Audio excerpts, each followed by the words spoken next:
All right, ladies and gentlemen, and we are back. Welcome to another live Pin the Gas podcast, and it's always an honor to sit down with my man Alex Johansen, Racing 26, bro. What is up, my friend?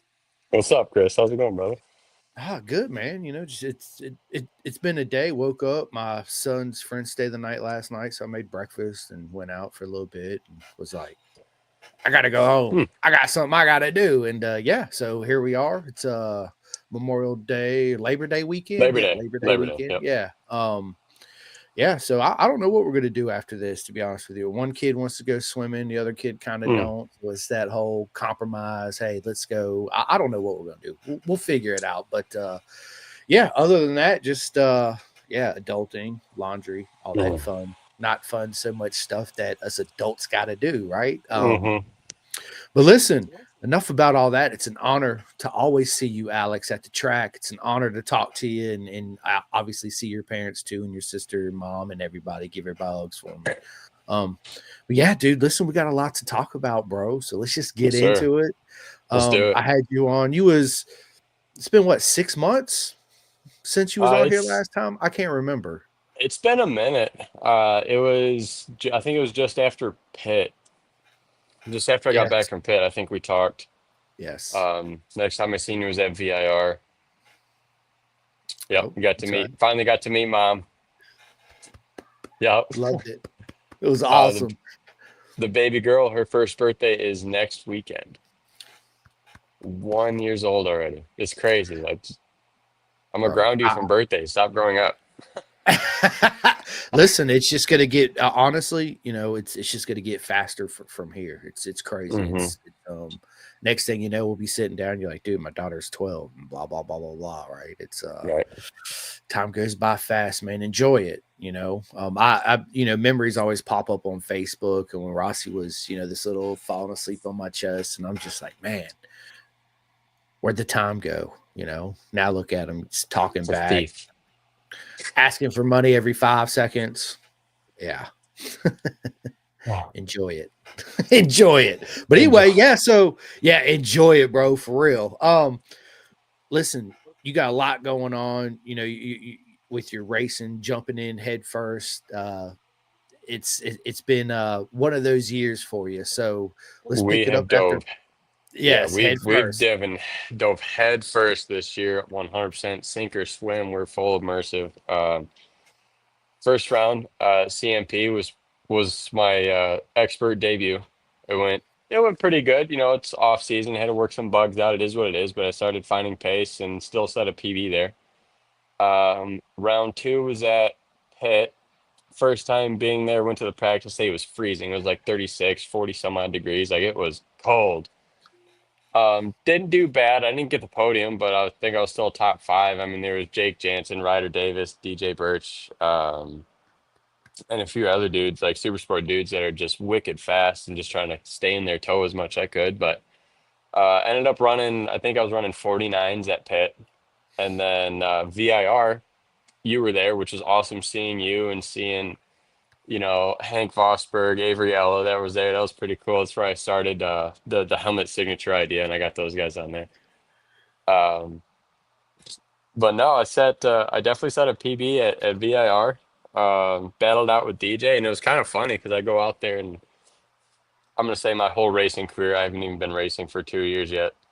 But I'll see DJ on the track, and I'm like, man, just looking up the DJ, how he carries himself. He's got his two bikes and everything, and watching him ride. I'm like, he's so fast. Like, I just hope I can keep him in tow someday. Da da da.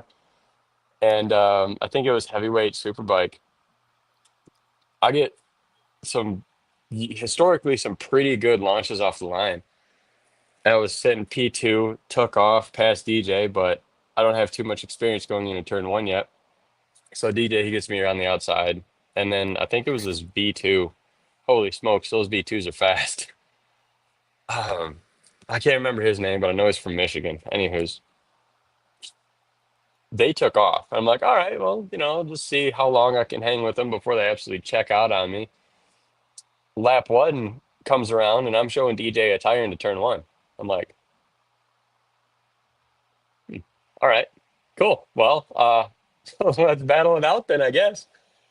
Um, I set a 33-0 and was running consistent 33s. Um, I could have passed DJ a few times, like stuffed him up into a corner, a few of the corners, but I got some mad respect for DJ, and we're at a club race. We're both trying to make it to the, well, he's already MA athlete, but I'm trying to get there, and there's no point in risking, injury and stuff like that when we both got to work on Monday morning, right? Yeah. So And that also I shows the just, maturity of you two as well, right? Realizing that it's a club race. Everybody's got to go to work on one day, so it's right, not worth right. the risk. Like, we're not making money out here. No, I wish I was, but we don't have any contingency for Suzuki or anything like that. So gave him some space, and I'm like, I'm just gonna take this opportunity to learn and see what he does, where I can get faster, and it helped out a lot. It kept dropping them times down, and I feel if I got around DJ, I probably could have set my sights on that V2 in first because we were only like a second and a half off his pace. Well, not off his pace, second and a half behind. And I don't know what it is. I'm not a pace setter. I'm a chaser through and through. So I feel like I probably could have caught him, and I think I could have went from a 33 down to at least a 30, a 31 maybe. I was just feeling super connected with the bike and brought home a very well-deserved third, which is awesome. But that's where I decided to hop in the Super Stock 1000 Azra National Series races on my Stock 750, mostly just for the longer sprint types. Like I think it's usually like 12 laps or something like that. And Motor America does like 19 to 23, I think it is at VIR. So kind of start training a little bit for those longer endurance races with sprint speeds. And I mean, I'm running with 1,000, so I'm not expecting to hop up there on the podium or anything like that. I'm running with Jordan Eubanks and AJ Blackman and uh, Ian Graham and Brian Pine, like all these dudes, and they're all on R1s and they're fast, right? Well, like I said, I got a really good jump, really good start, always have, and I can't remember what place I finished. I was top 10 though. Anyways, Cam Meredith ended up passing me coming down the front straight right before the finish lines. I was a little butthurt about that, but that started a pretty good friendship because then last weekend was Road Atlanta and I pitted right next to him. We hung out all weekend. I got the TV out. We watched MotoGP and just started chatting, comparing times and running data and everything else like that. And again, I ran the stock 1000. Um, and man, that back straight at Road Atlanta is something else. Oh, hopping them thousands, like, all right, sweet, coming through turn seven, get a great drive. I'm driving up on you, and they click into third, and they're gone. It's like, gone. oh, Bye shit. bye. Okay. All right, I might gain a little bit of ground, 10 A, B, and then especially going down to 12. I was doing pretty good down to 12 too, but from one to seven, I made up ground on them, and then that back straight, they just got some really long legs. But no, it was pretty great. Travis Carr, Cam Meredith, and one other dude. I think he was on a ZX10. I can't remember what his name was, but we had a four-way battle for fourth, and I'm on the 750. So I'm like, this is pretty cool. I'm really enjoying this, right? It's my first time here, and the first half of the weekend, Friday was the practice day. Kind of learning the track, everything else. So I was running pretty slow, slowly starting to get back into pace, changing my gearing, figuring out what works. And then Saturday morning, just hurricane. Well, the hurricane actually was right off the coast, and we caught some of it because we had a river running straight through the paddock. I gambled. I skipped Q1 because we had like really bad mixed conditions, way too dry for wets and way too wet for slicks. So I was like, all right, we'll just wait for Q2 and see if it gets a little bit more wet or maybe it dries up and we can run something a little bit hotter. And yeah, no, heavens opened up. There's 5 inches of standing water in turn five. And I went out there. I'm like, man, I'm going to set like a 2 minute, 45-second lap time. I don't care. I need a qualifying time. And I go through turn five, and it was literally like I was a little kid riding a bicycle, feet down, white knuckled the handlebars. I'm like, "Ugh." I'm like, this isn't happening. This is not good. I'm gonna cross the finish line and I'm just gonna drive off the edge of the track and just circle back around. I don't care. Like this is sketchy. Um, and before I uh got out of pit lane coming up into the chicane, just going up the hill into turn two, they already red flagged it, rain delay. So it's like, all right, whatever. I didn't get a qualifying. Um, P11 on the grid for stock 1000, and then heavyweight super sport with forget his last name. Anyway, I think he's like number 176 on the R6. His name is Nikolai. Fast dude. He's quick.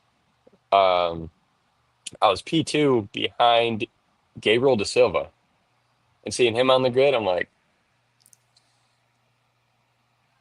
okay, all right, well, it's time to man up, I guess, to see where we stand up to an actual, Moto America super sport racer and see how it goes. And he had issues with his bike, so he didn't make the grid, unfortunately. But I was really looking forward to, staying in stride and just picking his brain apart.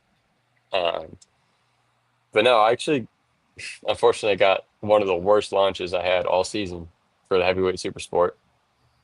Um, got passed by Ivan Iverson and Nikolai, chased down Nikolai, and it was 2 or 3 laps in. Great drive out of 7, drafting pass in the back straight, and I started putting 2 3/10 a lap on him, and it was the last lap leading the race.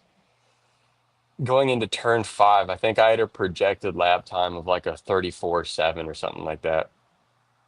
Going into turn 5, I don't know if my engine case hit the curb or if there's a dip and I unloaded my suspension, but I lost like the front and the rear simultaneously and went down. Anyways, I got a big old dollar coin size hole in the side of my engine case right now. Bike's tore right apart trying to rebuild it. I was pretty disappointed, but it's weird. I've never been more proud and more disappointed at the same time. I didn't really. It was like a Ricky Bobby. Just I don't know what to do with my hands right now. So it's like I get so stoked, start talking about everything. I turn around and I see the bike. Damn. But Oh, it's been a crazy year. I feel like I've really made some good strides on my pace and starting to really feel connected with the bike. And for my 11th time on track, running 33 flats and 36 flats at Atlanta and VIR and 49s at Pitt, I feel like I'm doing pretty solid for only being on track 11 times. oh, So 100% you are. Yeah, yeah, your progression's been outstanding. Absolutely proper mega to watch too as well. You're getting it for sure, right? I talk about all the time. It's the little pieces of the puzzle that makes the whole yeah, picture. And you got to hmm have all those little pieces together yeah, and when you show up at a race weekend event and you have this vision of how you want it to go, obviously, and I say it all the time, monkey wrench shows up, whether it's an incident, a mechanical, an electric problem, you have a crash like you had. yeah, Uh, the main thing is to understand why it happened and try to avoid that mistake. yeah. And as far as the hole in the motor, man, that's part of the game, right? Yeah. So as far as that goes, are you going to actually replace the case, or you just going to throw another motor in it? Um, Funny enough, back in December, I bought a spare 750 engine from Derek Stotler, um, Super Hooligans, one America racer, and he raced with me in Daytona last year. But I bought it from him for a couple of $100 just to, tear apart, learn how the engine works, and become more mechanically inclined in myself. And man, I tell the wife I went down, she was so mad. She's like, "Are you okay?" Good, great. What's wrong with you? She was so mad. I'm like, all right, I deserve that because I actually went down twice, but I almost saved the one. It was fine. Um, but yeah, so I'm like, hey, you know that spare engine that you were a little upset about that I bought?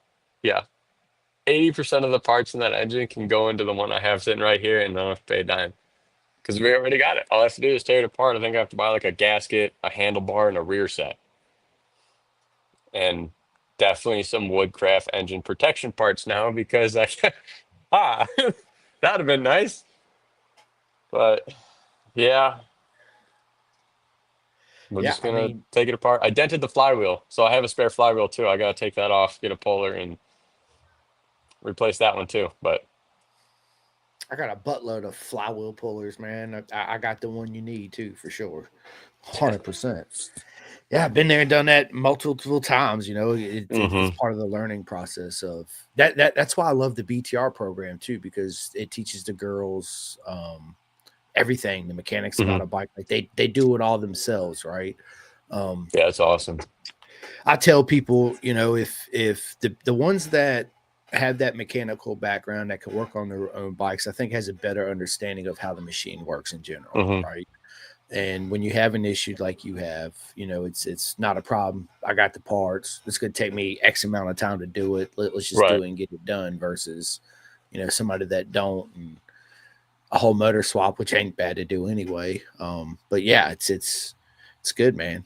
Good, and I'm proud of you, Alex, because you come a Thank you. far way in the little time you've been racing. I mean, everything you've achieved, pretty much every goal you set before yourself, you achieved it straight up. I've So yeah, for sure. And obviously, you surprised yourself, right? Along the way yeah, too. 100%, Yeah. 100%. It's See? like failure is part of the game, and you don't learn without failing, right? Like you can't get Nope. faster without falling. You know, if you don't fall, are you really pushing yourself getting faster? No, probably not. You know, um, but at the same time, you have to. I don't know how to word this. Like you have to accept a failure, but at the same time, accept failure. Don't accept defeat. You know, like if No, you're you're defeated, right. then you're down. You're gonna get in your head. You're gonna keep getting messed up, have those mental blocks, whatever it is. But Yeah. if you fail, that's just another opportunity to triumph and you know rise up victorious again. So it's all about Absolutely. how you treat it after the failure, or A the hundred fall, or whatever you percent. want to say. And you being a club racer, you know, there's a lot of club racers that listen to this podcast, you know. So you being in this situation you're in for as long as you've been racing, what advice would you give to them um, right now as where you sit? Mm. That's such an easy question, but it's such a tough question at the same time. Um, Obviously, like we're on a very strict, a very tight budget. I've only done 4 rounds this year and one left in Daytona. Like it's not cheap, it's not expensive. If you want to do it, you have to put your nose to the grindstone. If you're just coming out here to race, that's awesome. Good on you. It's an awesome sport. We love it. It's a great escape from reality. If you're trying to make it to the next level, it's also a great opportunity to, you know, grow as a person, grow as an athlete. It all depends on what your goals are. If you are trying to make that next level, learn from the people around you. Surround yourself with, the people you want to be around or be like, you know what I'm saying? So racing with the 1000s, obviously they're going to be faster on the straights, but I can, sniff them in the more technical parts and whatever else like that. And then we get off the track, pick their brains, and don't be afraid to go up and talk to people. Different riding styles bring faster, slower sectors of the track, and is what it is. You will learn a lot. Just be open. Leave the Honestly, ego it's outside, oh right? yeah, Yeah, check the ego, yeah, dude. Throw that check out it, the dude. window.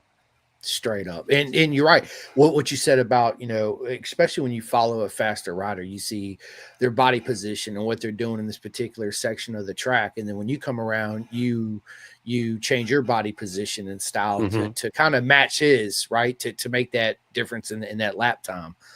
You know, there's no such thing as a perfect riding style anyway. Everybody brings their own little unique element to the game, right? Yeah. It's the sum of you're constantly evolving your body position and your body style, the way you break and all that Hmm. to continually to push yourself to go faster and faster and faster. If you have the same body position, the same this, you're stagnant, right? You're really not gonna progress Yeah. if that makes sense. And so, like, if you do follow a faster rider, like, it's great, but you also have to just have the mentality, like if I followed Ryder, kudos to him, dude. He's 15 years old. He's fast as hell. Goofy. I love the Yeah, kid. I But do like, too. if I'm following Ryder, or if I'm following, De Silva or Ty Scott or like Posh that are out there, it's like obviously these guys are a hell of a lot faster than me for now. But no, no, no. but I have the knowledge and understanding with where my limits are, and I know what they're capable of. So I'm not going to push too far past my limits to, risk injury or risk falling or something like that. But what I can do is I can keep them close enough to see them, to study them, emulate as much as I can without breaking that barrier and being like, oh, so that's what it feels like to break a little bit deeper. Oh, that's what it feels like to let off the brakes that much sooner, or, trail just a little bit less, like whatever it may be, and I was under the assumption that Road Atlanta was going to be a hard breaking point and shoot track, and it's really not. Like with all the elevation changes, like you can break a lot deeper than you think, and you can let off the brakes a lot sooner than you think. I never would have thought of that, until I got blitzed by De Silva, and then I started following, you know, Travis Carr and all these other guys. Like, oh, okay, and then you kind of start feeling what it's like to go faster, and then you understand the track, you understand yourself, you understand the bike and the limits a little bit, and you're like, huh, if he can do it, why can't I do it? And then you just play with it. You take your time. Just don't rush. Rushing is the biggest enemy in the sport, I feel. So Yeah, it's all getting comfortable at those speeds that they're doing, right? yeah, Letting off the yeah, brakes a little earlier, you're going to carry a little bit more corner speed, and as you get faster, your setup of the bike's going to change too as well, suspension and all that, because you're pushing it further and faster and harder and hmm, deeper and everything your woman wants to hear you yeah, say, right? So, yeah, right, but I had to throw that in there real quick, but it's listen again, this is a game where it's patience and it's learning and it's leaving the ego outside and it's knowing when not to push and when to push yeah, and the feel that comes along with it. It's not simply hmm, just throwing your leg over the bike and leaving pit exit and doing this. blitzing, right, um yeah, the ones that really want to understand the sport and really want to progress it, really want to learn what you're doing is absolutely amazing, and that's what you need to hmm, keep doing it. And knowing when to push and knowing when not to push, knowing when to follow. When you're following somebody like Ryder Davis, dude, I mean, he is so fast. I remember watching him at VIR and he breaks so deep and so late in the corner. I was like, bro, look how it blew my mind. hmm, And watching everybody else try to come behind them, they were letting off way early. The rider, yeah, he's still on the brakes, trail breaking. Everybody's already off, and uh-huh, it's but you learn so much, because maybe mentally you're not there yet, but you see it, and maybe you're ready there, but your bike setup's not ready to do that because it's da-da-da-da. You're like, okay, I got to make changes before I do that. hmm, So, dude, again, it's those little puzzle pieces that this is the trick. You got to figure out when to put those puzzle pieces in place, and sometimes you got to take one out to add one here to make that next step, if that yeah, makes sense, right? So yeah, it's and that's why I call it the mind game, because it's exactly what it is, and to have good people yeah, like Ryan Snooks in your corner and the family at the track, which is super important because everybody wants to see you succeed. yeah, Like if we had the same bike, you're like, hey, I'm in between gear and I need this sprocket. Yeah, sure, here you go. But I've been normally faster than you, and now all of a sudden you got there and you kicked my butt. Man, I'm so happy that you made that step and that I could help you find yeah, that speed for you, right? And then afterwards, right, when we come back in the pits, it's crack a cold beer, let's talk about it, read the track map, watch some videos or whatever. hmm, That's one thing that's super unique about our sport. You don't get that in any other sport, not car no, racing, not none of that, right? Everything's yeah, secret, hush hush, don't say. But that is one of the reasons why I so much love our sport too, as well. So, and on top of that, with the crashing, for you people out there that's getting into it, it's always good to have a backup suit, right? Because if you buy one at a yeah, time, like my man right here, right? yeah, It's you got to have a backup. It's just like I say it, don't bring one undersuit to the game, bring it more undersuits than you do clothes, because you can always wear one of those home. And yep, sometimes you have a mishap at the track and you don't have Sage Taylor in there where you can take your suit over there where they can, sew it, patch you up and get you back out there before your next session. So yeah, now you also got to fix your motor and get you a new suit too as well. yeah. Well, I mean, I already knew I needed a new suit going into this last round. I mean, I've dropped like 24 pounds since April. So it's one of those things like, okay, yeah, sure, it's gonna make me healthier. but it's also going to make me a little lighter and more nimble on the bike as well. You know, so I've been really trying to play with diets, and I'm working 5 10s, blue collar job, you know, masonry, building stone walls and whatnot. So, I mean, I'm working hard all throughout the day. My eating habits has completely changed. I've been losing the weight, maybe not the most healthy way, but it's coming off. Um, and yeah, when I got fitted in like January, December, January, I put my suit back on at VIR, and I'm like, oh, I got a little bit of play in here. Then I put it back on at Road Atlanta, and I was like, ooh, ooh, all right. Well, I guess new suits in the talks for next season. And yeah, and then I went down, and I was like, oh, damn. All right. Well, I mean, it's still in good shape. It's rideable. Like the leather and everything held up fantastic. Just where the fabric meets the leather, um, a couple threads popped, nothing crazy. But I mean, it was a 90-mile-per-hour wreck going through turn 5 uphill into the gravel. So I mean, I think it held up pretty good. I never even got a bruise. Good. So That's good. I Yeah, I was mean, damn near yeah. elbow Listen, down. I mean, I fell like 5 inches, and the smoothest crash I've ever had.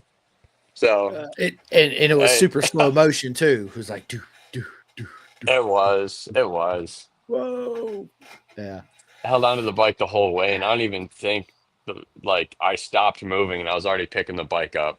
Like, all right, well, obviously I just dumped first, but got back on the bike, started it up, almost out of the gravel, and the gravel's pretty deep at Road Atlanta. I love it. It's, it's actually like gravel, you know. Um, so before I got back on track, like I still didn't see third place. I'm like, oh my God, like we were cooking. And then I looked over my shoulder to, merge back on. I seen the smoke and oil just blowing all over my boot, and I'm like, shut her down, coasted to the wall and stuff. And Javier Blanco, oh puto, he got it all on camera. He got it all on camera. He got both of my wrecks on camera, and it's like, oh wow, can you please stop pointing that thing at me? Because apparently I like the dirt. But no, it was cool That's hanging out with hilarious. him, and yeah. Yeah, he's cool. I met him at VIR. We were actually supposed to get together and I was going to try to do a live video with him, but I just didn't have the chance or the Mhm. opportunity to do it. I was Yeah, always super busy, but me and him are definitely gonna sit down. He makes some hilarious videos. I think he's a they're funny dude. absolutely awesome. He's a funny He's dude. super funny. I can see me and him getting along really well for Hmm. sure. It's He's we're the both same goofy, person off screen as he is on screen in his videos just too. like So me, because he's genuine, and that's what I love about him. yeah, Right? yeah, I'm the same way. You know, it's good to meet genuine people that love the hmm, sport, that as goofy as you are, and just yep, don't give a yep, shit what people think about you. Right? That's how everybody should be in life. Who cares what people think about you and all that? Just be you, beat your own drum, and hmm, a lot of people say, I want to be like him or her and achieve what they achieved, and you can, but still be you and do it your own way. You know what I mean? hmm. And you can still achieve the same results. But he's absolutely freaking hilarious. Great guy. Yeah, for sure. He is. He really is. And it speaks volumes of Bison Gear too as well. That they've kept you Hmm. safe over the years. And yeah, man, it's awesome. It's I'm awesome to glad I see. went because I had a wreck in my Alpine Starsuit, and I swear that thing just disintegrated, just absolutely disintegrated. And it was like a 40, 50 mile per hour crash at CMP, and it just blew apart. Yeah. Yeah, and 100 plus and a 90 plus crash in my Bison, and it popped like 3 threads. So I love them. They're fantastic. They kept me safe, and Kylie is super glad that we actually invested and reached out to them because then it kept me safe and scratch free. But Right. yeah, That's the main thing is to be safe and have fun. hmm, So moving forward, Alex, you got one race left at Daytona this year at the end of the season. What's the yeah. plans looking like next year? Or are you going to hit it even harder, or what's going on with Um, that? yeah, Well, go, yeah, go oh, go ahead and ahead. answer that. I have a All right. follow up question afterwards. So yeah, next season I'm really aiming to put the hammer down as long as all the finances add up right, and hopefully we can get some more sponsors to help fund this crazy lifestyle. Um, but no, next year I think we're gonna try to make our Moto America debut. If you know, maybe at Road Atlanta, if it has to be that way, like yeah, I really like the track. My quote unquote home track closest one to us is VIR. So hopefully it gets thrown back on the schedule next year. I'd love to go back there in June. That's my birthday weekend too. So I think that'd be great. I would love to hit Road Atlanta, VIR. I don't see us going back to Pitt anytime soon, just because it's kind of like a small venue. Um, maybe Jersey. I don't know. I had my first off at Jersey though, so I kind of got to get my confidence back and figure out the right pace. Um, But yeah, I'm thinking for Moto America, that's in the talks for now. Daytona this year, I don't. I want to run with the faster bikes and run the stock 1000, but I don't know on the 750 versus the thousands at Daytona. I mean, that's like a 40 mile per hour difference. That's kind of dangerous. So I agree. I think I might run like the Azra National Series like Super Sport. My bike doesn't qualify because I'm not next gen built yet. Um, I might just, email the guys at Azure and be like, hey, listen, like this isn't going to be for points. I just want the seat time to run a longer sprint. I might do the endurance solo. Um, I would like to hit the Daytona 200 in 2027. So go all through next season, get my pro debut out of the way, save up and get a crew together and prepare for the 227. I think that'd be pretty damn cool. Depending upon Damn right it how would. Yeah, depending upon how the endurance goes this to close out this season and start physically and mentally prepping because that's what was it, 57 laps in like 2 hours. Yep. It's a race. That's a long time on a bike. Damn right it is. And Damn right. yeah, sure, you get your break on the high banks and the back straights and stuff like that, but like I'm a big dude. I'm not Heron size, I'm not Kayla Yakov size, and yeah, sure, I get in the bubble and the aerodynamics still squish me down, but like I can't sit there and rest the whole time. I just have to constantly like flex everything and get as small as I can. So like it's a break, but it's not really a break when your entire body's a windbreak. So it's time to study some Corey Alexander and Jake Lewis and see how they get around there for 57 Uh, laps. yeah, right, dude. But I need to have you get in touch with my homeboy Logan Monk. He's the tallest kid in Moto America. I mean, it seems like he gets taller every year. I'm looking up at him. I'm like, bro, when you gonna stop growing? You're almost 7 foot yeah, tall, yeah. right? It's yeah, go along with everything you said. Being that club racer, what's it like for you, and how did you find that balance? Juggling being a racer, a dad, a husband, a full time job. I mean, I do it right. I'm a full time Yeah. podcaster, job, dad, husband, blah blah blah. And it's if I didn't have that love and support from my wife and Hmm. my son and people around me, it'd be super difficult to Yeah. do it as often Yeah. as I do it. But I gotta find it was hard for me at the beginning to find that balance between still spending time with my family and doing the podcast and work and then everything I got to do at home, blah blah Right. blah blah blah. That's why moving forward next year, I'm only going to do 2 a week instead of the four I've been doing because it's just um, It's a lot. it's yeah, it really is. So, but how do you personally do it for other, also, people coming into the game?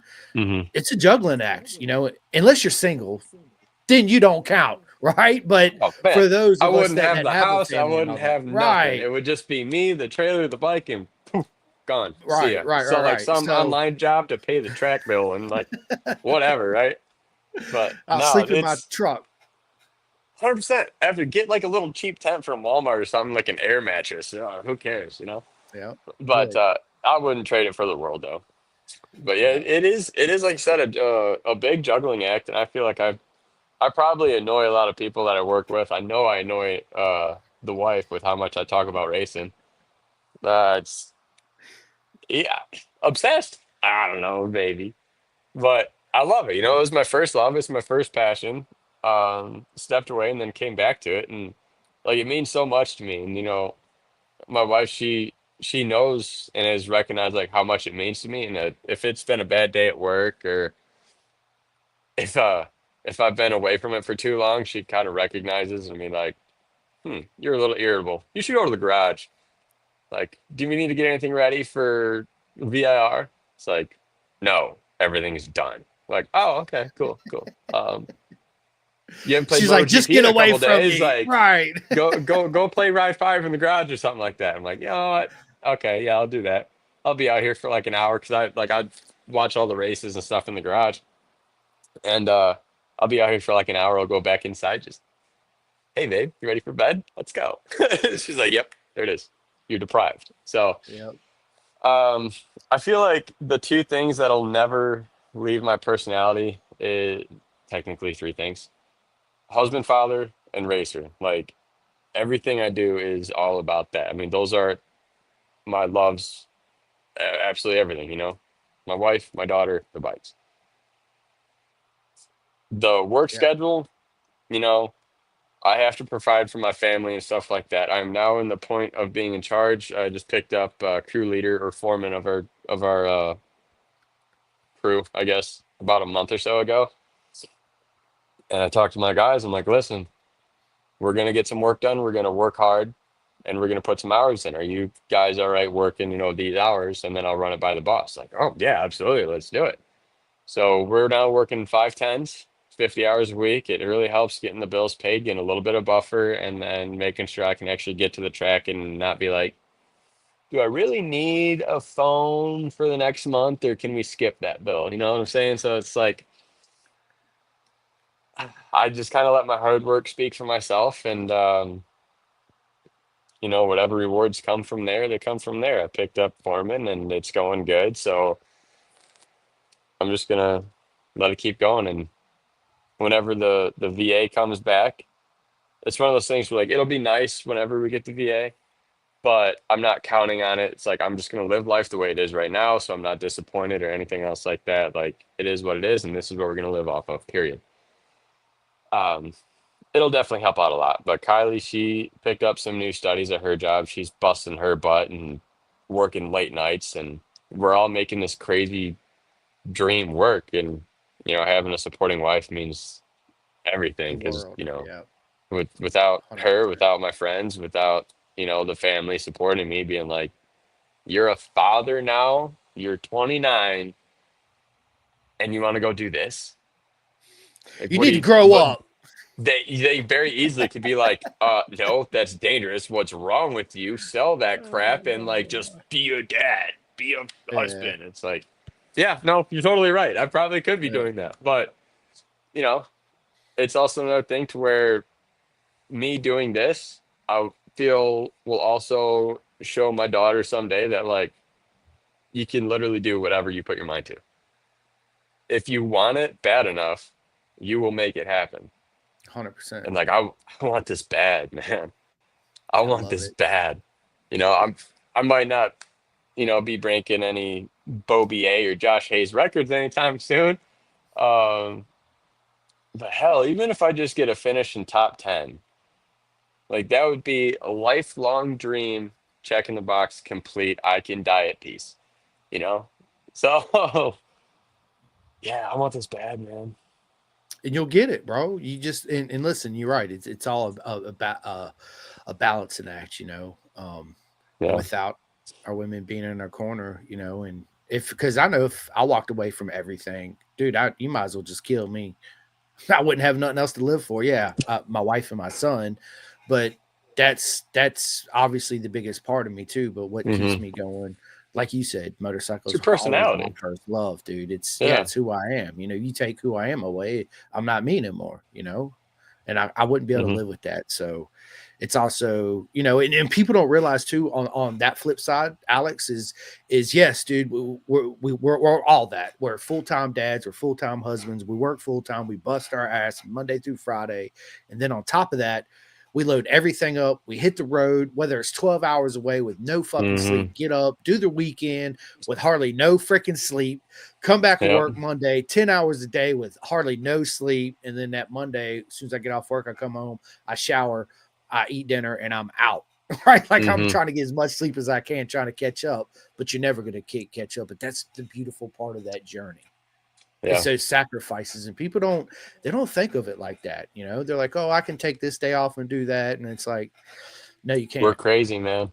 We're crazy. Yeah, no, you can't. I do the same thing, even when I drive wherever I drive, to Atlanta and Ohio and Mm-hmm. Jersey. It's 6 hours. I work all day, Yeah. jump straight in the truck and hit the road, and Mm-hmm. a lot of times I leave early on Sunday before all the events even done, or sometimes I'll Yeah. stay till it's all done, and then I don't get home till 2 or 3 in the morning. And guess what? I got to be at work at 6 a.m. on Monday for a 10-hour shift. So it's, Pitt bro, was I'm with you, dude. horrible. My race was the I'm last with it. race of the day at Pitt, and we ran out of the time allotment. The track had to go cold. It was like 5:30 or something like that, and it was 5:10 right before my race, and like they called it. I'm like, oh my God, I have the bare minimum I need out right now. I still got to put that away, hop in the truck, hook up, and go. So I left. I don't know. We'll say 6 o'clock. I didn't get home until about 6:45 the next morning. I changed clothes, unhooked the trailer, and went to work. Yeah. It was 11 and a half hours, almost 12 hours straight through after a full weekend of racing. Oh man, so worth it though.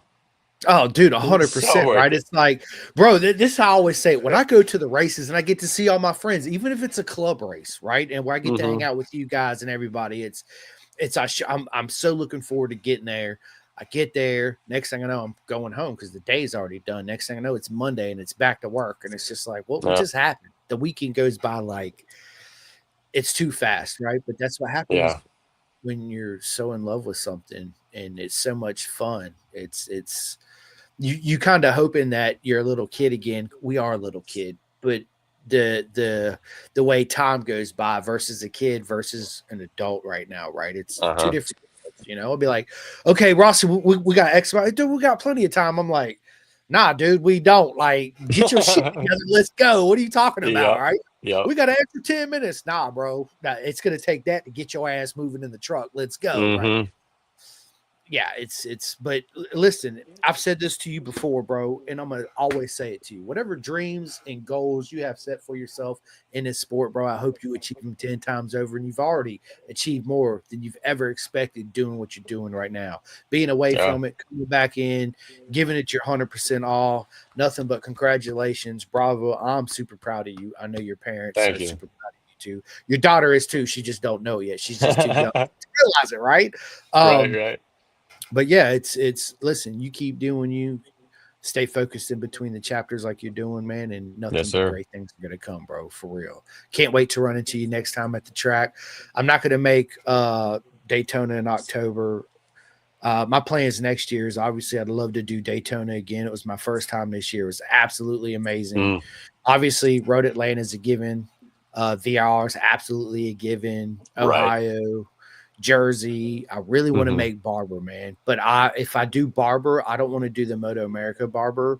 I'd rather do the Hmm. Vintage Fest in Barber. That's what Okay, everybody okay. says I need to do. Everybody says I got to go to the Vintage Fest, Yep. yada yada yada. So, I got to sacrifice something to make up that extra event. So, yeah, I I'm haven't been there sacrificing. yet. I'm really eager to go try it out. Me too, If right? we're hitting the circuit, I got to get my feet wet somehow, and I really don't Got want to get to. my feet wet with the big boys. So Facts, probably right? And then, next spring we'll see about Barber. yeah, I mean, I want to go, man. It's a track again. Like I said, I always wanted to go. Everybody's like, dude, you got to go to Vintage Vest at Barber or Vintage Vest at Ohio. So I'm gonna do one of those for those. And then, Yeah. honestly, dude, I really want to. It's on my bucket list, dude. I really want to do the TT, right? The Isle of Man TT. So one year I do the TT when it happens. That and maybe 2 rounds of Moto America is probably all I'm going to make that one year. And then of course, Yeah. dude, I really want to go back to Cadwell Park and BSB. It's been since 23. Everybody's like, when you coming back? I wish I can come back now. But Isn't that's uh something. isn't Gus going BSB? Gus he is racing coming up, yeah, here next weekend, I think it is. That's So yeah, our boy awesome. Gus, big shout out to the rodeo, the whole rodeo crew, man. I miss That's seeing him in awesome. Moto America, Kevin, Gus, the whole team, dude. I'm super proud Hmm. of you guys. I'm a huge fan. You guys already know, and he's actually killing the podcast. Not Your Father's podcast. It's simply amazing. If you guys had not checked that Yeah, out, yeah. you guys should go check it out. It's on Facebook. They're freaking hilarious, man. But yeah, rodeo's going out there. It's obviously it's not for the full season, but he's going out there to do I think 2 rounds. So congratulations, Gus. Go out there and kick ass, bro. Like I know you will, and have fun, right? Um, so yeah, that's my plan next year. Is I'm gonna do Daytona, Atlanta, VIR, Jersey, Ohio, and Barber. Sick. So, and then the following Awesome. year, I'm gonna go back to BSB. But when I do go back, I want to stay longer than 10 days. I want to actually do the either the round before Cadwell or Cadwell, and then go do Brands Hatch afterwards. Hmm. So yeah, we got Mark Sherman, bro. What is up, buddy? I called you not too long ago. CFE checking in. Let's go. I had so much fun hanging out with all the CFB boys at CFE at Mid Ohio too. Yeah, there's some stories we cannot talk about on the podcast, but it's always a proper mega time for sure. Oh yeah. It's always fun. Oh my god, yeah, I can't wait to see everybody and hang out with everybody again. It always seems like it's too long in between rounds, right? Yeah. But hey, it at least we get to see each other quite often, several times a year. So Yeah. yeah. All right. So in the future, are you still going to do super sport? Because if you're going to plan on doing Moto America, you got to have the throttle The body next kit and gen. all that stuff. Yep. Yeah, the next gen, and Uh and that's a whole nother cost that comes along with that too. hmm Throttle bodies, the ECUs, the fly by Yep. wire, the dashes, the whole electrical harness. It's not cheap, you know. I was What is talking it like to 10 grand? yeah, yeah. Yeah. So um I looked up the rule book and I got really disappointed because I seen the 2018 Gixxer 750 was too old. It had to be a 22 and up. I talked to the owner of Disrupt Racing, who's been in the paddock. He's working with Gabriel da Silva now and trying to bring their program back. He's like, yes, but no. It has to be the current generation or that year and up. Okay, well, the Gixxer hasn't changed since 2011. So now it's like, okay, I can either, reach out to Chris Ulrich and, try to buy like last year's bike. And I'm a built, not bought type of dude, but at the same time, like hands are tied. Like I only have so much time, right? I can just buy like last year's bike for like 30K, or basically I have to buy a brand new bike for 16K with an extra 15K worth of parts, 30K worth of parts. So it's actually almost cheaper to get a hold of Chris anyways. Um, I think we're gonna build the 18 um, as much as we can during the off season, and then hopefully by VIR next year she'll be completed and hit my debut round. I So love it. I want to stay in super sport. I'm not sure how I feel about the whole Superbike Cup Stock 1000 merging thing. I'm not quite sure how I feel about that. Me and Cam, we talked about that for like the last 2 weeks, and then a lot at Road Atlanta, and then out of nowhere we seen that post come up. We're like, oh, we were literally just talking about this. This is crazy. But I think there's going to be a lot of growing pains. I think it's both good for the sport and bad for the sport at the same time. So until I get paid to ride 1,000 or expenses paid, I don't have a reason to. I would like to stay on the super sport. You still have all the speed. You still have, you know, the straightaway speed that's absolutely crazy. You have the torque, you have the horsepower, but yeah, I don't know, man. And the thousands are just the expenses are a lot more. Like the bikes are more, the It parts are is. more, and Yeah. I No, feel I like the mean super sport's my home. So I've the whole merging the stock 1000 and superbike class. I have a lot of mixed feelings on that. Until I kind of sort it out myself. I'm not sure what to say on that, to be honest with you. I don't know. Man, I just feel like our sport's in trouble as it is, and merging the two classes. I kind of get it on one end where it makes the grid a little bit bigger, but then on the other end of the spectrum, it's a whole lot more cost added to some of the teams, especially if you really want to be, I guess, competitive in the superbike class, and it's just Hmm. a whole nother level of expense that goes along with it. I would love to see. I don't know, man. I've said this for several years now. I just have a feeling that the future of the sport's going to be, the 600 is going to be the top class, and maybe bring back the stock 600 Cup class back, which would be a feeder class. Yeah. You Yep. know, It's almost but like the stock 1000 for the super sports, you know? yeah, I mean, it's I don't know. I And you I could just you could literally run it like how they I did, don't know. Superbike Cup with the superbikes, run it on the same grid, but you have the stock 600s with the super sports. The grid's Yeah. going to be bigger, or you could do an A and a B session. I don't know. There's a bunch of different ways like they could go about it. It's just I think it's going to be a trial and error for a little while and take some failures. But Yeah, I with mean, failure comes triumph. So it does. It's I just think we need to somehow make the whole sport cheaper as it is, especially for new people that want to come in it, man. And I say it all the time. It's you know I yeah. I have my mixed views on the whole Talent Cup thing too, as well. Right, we went Hmm. from a 30 rider grid on a 400 to a 13 rider grid with the Talent Cup, and you added a shit ton of extra costs with it too, as well. So I don't know. That's the only thing I'm gonna say about it is if you walk through our paddock, and I say it on every freaking podcast now, and you take everybody that's 25 years old and older out of the paddock, who are we left with? That is the future of our sport. There's not very many of them, right? Yeah. We need to fill that void, which means we need to make racing cheaper, especially for the entry level. You know, Yeah. um, but I don't know. That's just my views and opinions. Everybody's got their. It's just like assholes. Everybody's got one, right? But we got to yeah, it's just my views, man. It's like, and all the parents I talk to that, are in it, they have, they wish that it could go back to being cheaper. Just example, take the Twins Cup. When it first come in, I was like, dude, what a beautiful thing, right? Now Hmm. it's a big difference between the factories and the non-factories. Same thing with the super hooligans. It was what Yeah. a brilliant idea, and now there's a huge step between the factories and And the everybody else. privateers. Yeah. There's no way you're going to win unless you got $150,000 bike or whatever the cost is with them. It's just ridiculous, right? So, Yeah.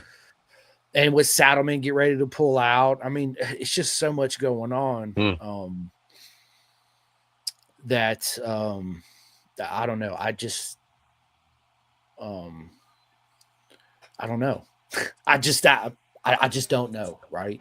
I just Yeah. know that it needs to be cheaper somehow, some way.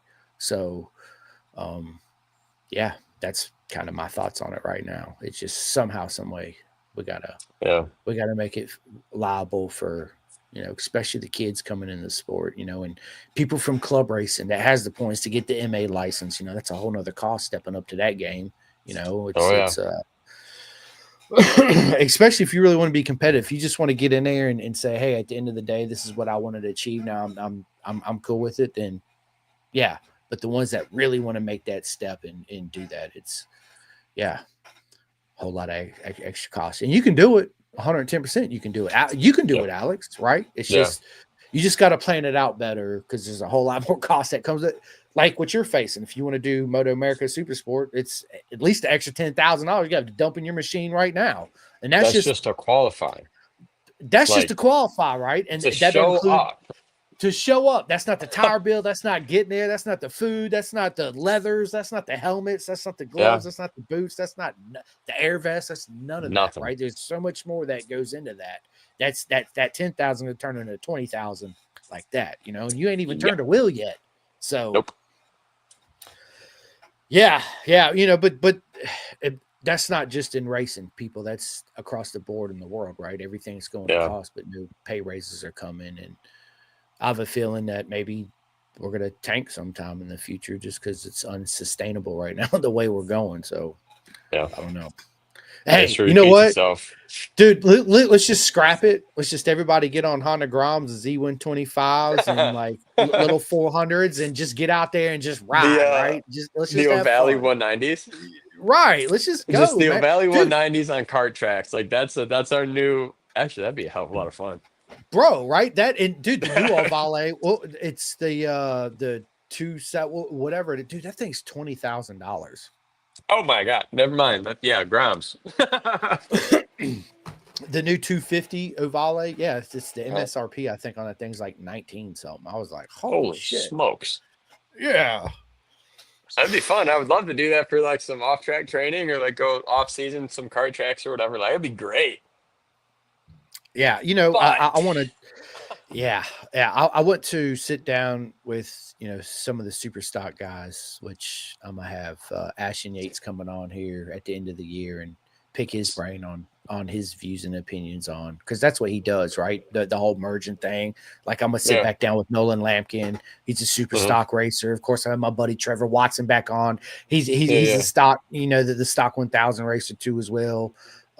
Yeah, and just get their views and opinions on it, because they're the ones that's actually doing it, and yeah, and get their side of the story too as well, right? Again, just outside looking in, like you said, hey, there's always a yin and the yang for everything. It's always a double-edged sword, no matter what it hmm is in life, right? There's always pluses to yep, it. There's always minuses to it. Maybe they think the pluses outweigh the minuses. I don't know, right? hmm We don't get that full explanation from Moto America when they do right, these decisions, right? It's like, hey, this is what we decided. This is what it is, and we're the only game in town. So if you want to play, come on and play. If not, go club racing, right? yep, And I'm not talking trash. I love Moto America. I love everybody in me Moto too. America. They're all my family. Matter of fact, they stuck me at the grid on Mid Ohio. They wanted me to be the lollipop guy, and I was like, "What's a lollipop?" Right? I had to learn all that, but it was so much fun. It was, yeah, freaking amazing experience. I'm actually going to be the lollipop at Jersey too, and I'll be there with my whole CFE crew. So I can't Nice, wait to see all my boys out there. Yeah, it's nice. going to be crazy, chaotic for sure. So yeah, man, it's going to be a lot of fun. And the future for you, my friend, is super bright. What do you think about, before we get off here, as far as Mark Marquez? I mean, it's basically the Mark Marquez show in It's MotoGP. on 100% the Marquez Bro, show. He hopped on that factory Ducati and he's like, "Okay, cool. See you later. I'm taking off." I'm out, Deuces. right? He lost. He lost what one race so far this year at Coda when he went down. It's 14 like, straight so far. Like, oh my bro, God. next year, I'm not renewing my MotoGP subscription. I'm just going to watch the reruns on The YouTube or highlights, yeah, yeah. whatever. Yes, dude, because it's a waste of $170. It's like, you already know who's going to win, so why even pay it, right?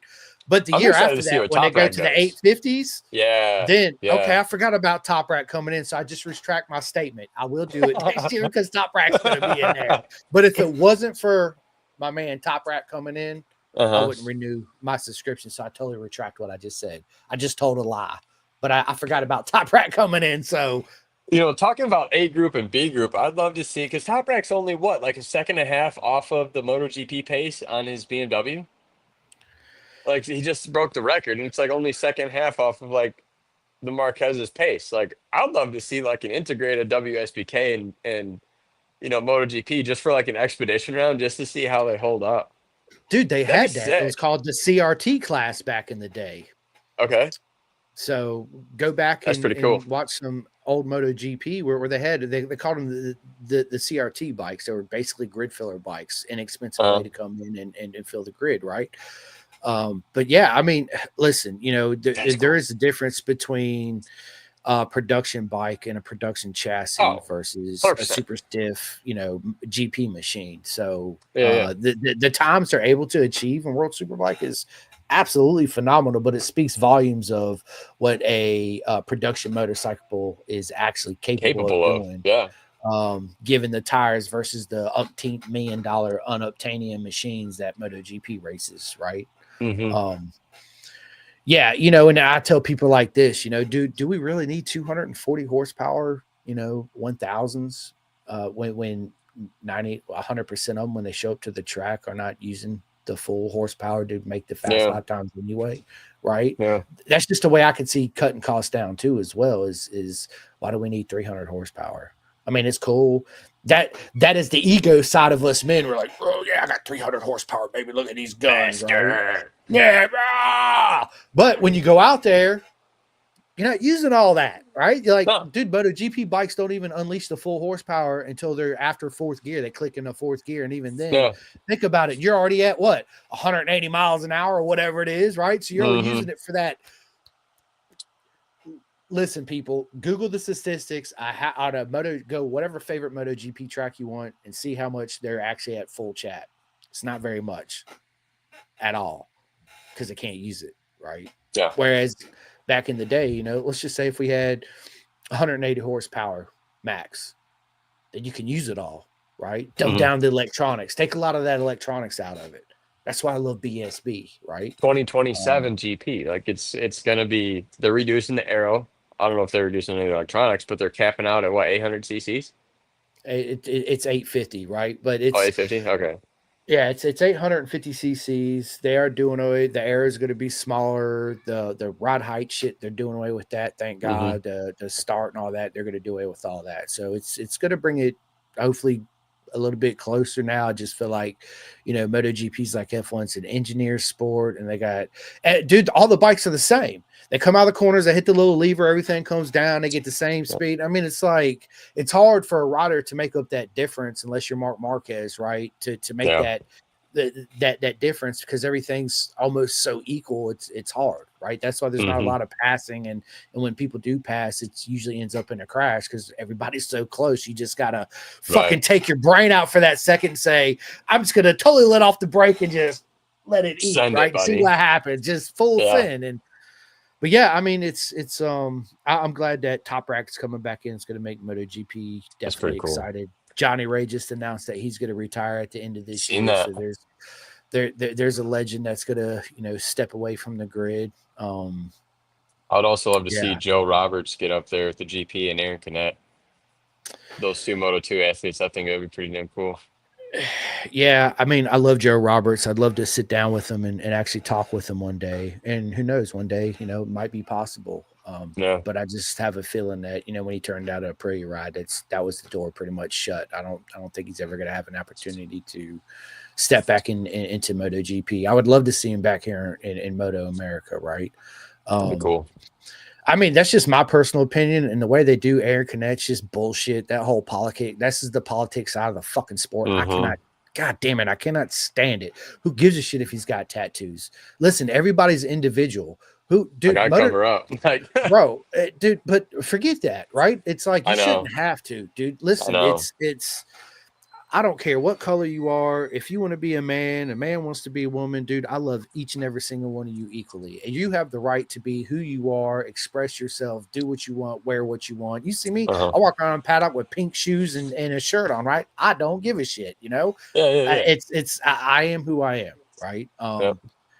But the way they treat certain riders, they won't give him a ride because he's got, who gives a shit?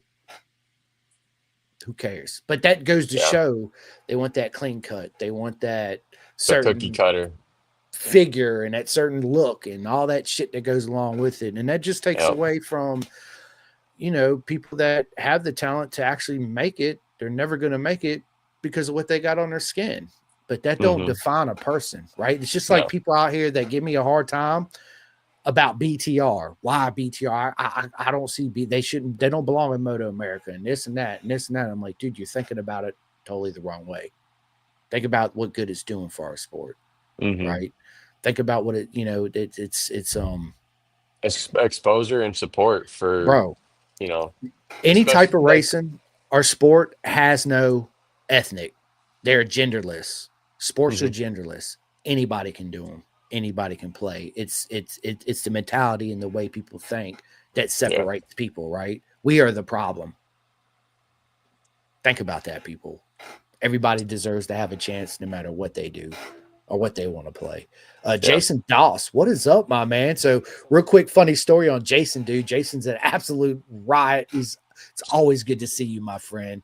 He says Joe is cool as hell. Met him a couple times. I got a part of his bike when I had a lap record at VR back in the day. mega, bro. That's freaking mega. But Jason ended up letting Matty Skoltz and then borrow a what Jason was it a 42 3 sprocket for the R9 because Jason just got an R9 and Oh, yeah, Skoltz went out there and yeah, set the lap record and I'm pretty sure won the race that weekend too because of that rear sprocket that Jason. So huh. Jason got it back and yeah, he should definitely frame that bad boy for sure. But Right? yeah, again, this is the beauty of our sport, people. Everybody helps everybody out. 41. There you go, 41.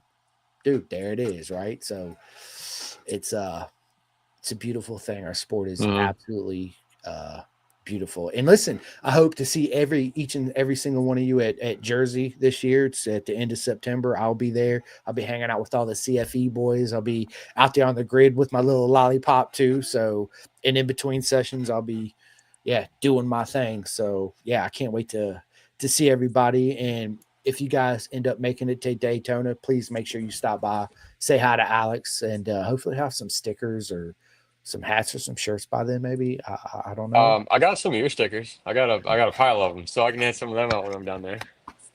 I love it. Yeah, dude. I had 1,000 of those. I only got a couple left. Like I've been giving them out and but I've been sending a lot of people stickers too. So Yeah, um, when I get more in, I got you, bro. So if you want to sick. give them out. I got some more. I'll be I got you. designing So some new liveries soon, so I'll throw it on there, built right in with the design. So yeah, man, you'll have to send me some of your stickers when you get them in, so I can put them on my podcast frame table here or my dresser somewhere or my truck. I've been putting them on my truck in my e-scooter. I got Carlos okay, Schultz. yeah, Big yeah, shout out to him. He gave me a sticker. I got Carlos's sticker right there. I yeah. got Nice. my man 64 degree racing. I got, of course, my pin to gas. I got some other stickers on here too. But yeah, I like to sticker bomb it, man. I tell people you got a sticker, go throw it on the scooter. I I'll don't get care. Put some. it wherever you I'll want. get something sketched up, and we'll see how it rolls. Look, here we go. Kyle, what is up? She says entire family is headed to Daytona to Yeah, support. Let's go. Right. I wish bringing I the could big make it. bus down there. That's it. And you guys have fun, man. That's what it's about. Showing up, having Hmm. fun. And, I say it and I'm gonna say it again. It's people, it's not the destination, it's the journey you're on. Enjoy the journey. Enjoy it. Hundred For percent. real. Because it goes by, excuse me, like that. But listen, we're a little bit over an hour into this. We're going to end this podcast here in a minute. I'm going to let you end it as always. But first, I'm going to give all my shout outs. First thing I always say is thank you, guys and girls, so much that watch this podcast, that hit that like and subscribe. If you have not yet, please go do it. It helps me out a lot.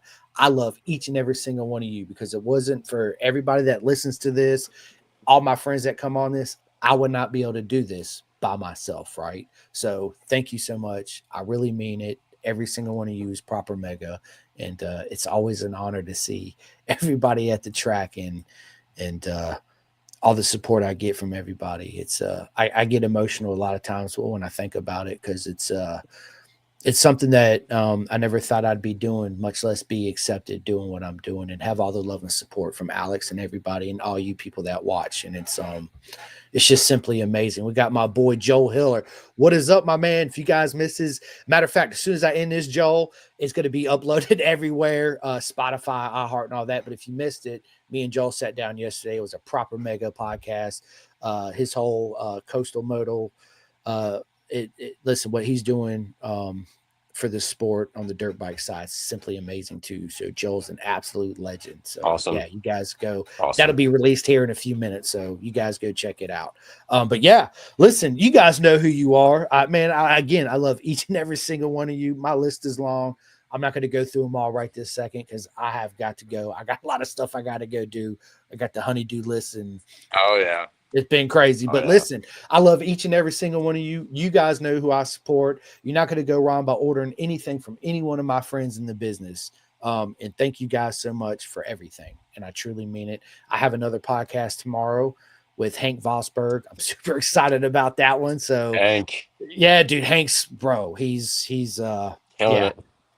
So you guys make sure it's 1 p.m. tomorrow, Sunday. So make sure you Good tune deal. in for that one. So yeah. But anyway, listen, tell everybody where they can find you, where they can show you all the love and support, my friend. Awesome. Yeah. So it's right here on the screen. Johansen Racing 26 on all my socials. All my socials. It's YouTube and Instagram right now. So that's all I'm rocking. But I gotta give a huge shout out, obviously, to Bison Track with their leathers, keeping me safe going down at Road Atlanta. Blood Lubricants, loving their products. They're keeping my bike running absolutely fantastic. Well, there's a hole in the engine right now, but when it was running absolutely fantastic and nice and cool and everything, nice and smooth. And KYT Americas, keeping my old noggin nice and intact. And Lejeune Motorsports, our newest little pickup here, a little transition mid-season, but I got to give a huge shout out to Lejeune Motorsports for just helping me get to the track. It's getting a little tight mid-season, and they've really kind of stuck their neck out for me and scooted some things my way, helped me out, and got me to the track. I really appreciate that. REB Graphics, Reese, I know you're busy till October, but listen, dog. I need a I new need set those coming up graphics, soon. please, please, baby. Yeah. uh, So, dude, I give Risa a big shout out. That's somebody that what he's doing for the sport. Him, Dripping Wet, and Gus Rodeo's got his own yeah, GIG yeah. designs. And Hmm. that's why I say, people say, dude, you got so many people that deal with the same products. They don't get mad. I'm like, dude, they're all my friends, and Yeah. there's plenty of room to go around for everybody, right? And you're not going to go wrong by ordering from Reese or Chris Crizel at Dripping Red or Gus They're all at amazing. dude, they're absolutely. But Reese, bro, you got to get my man Alex stuff set up and shit to Let's him. take Yes. care of Hayden first. Hayden's a little bit more priority than I am, but yeah,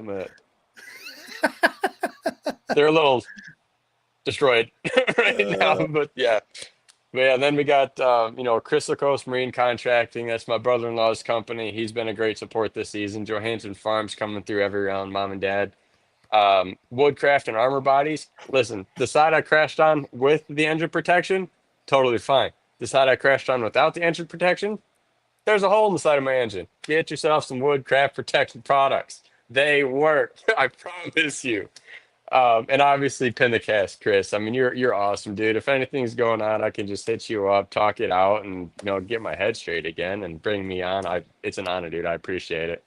listen, K Tech this season, changing my setups and getting me faster and faster every time I'm on the race. Dunlop, and then Rabaconda.